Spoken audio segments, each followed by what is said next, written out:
这是梵文呢，梵文、英文、中文，梵文、英文、中文。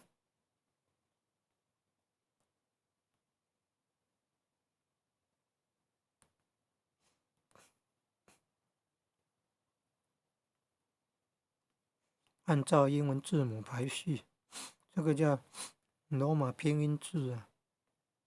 古印度梵文的话，又不是这种拼音字，不是这种 ABC 的字母组合了，它是笔画式的。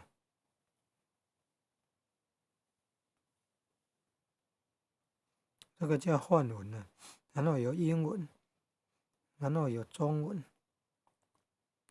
它是用翻译机翻译出来的中文，可能不完全正确，做参考。梵英汉字典，梵英汉字典。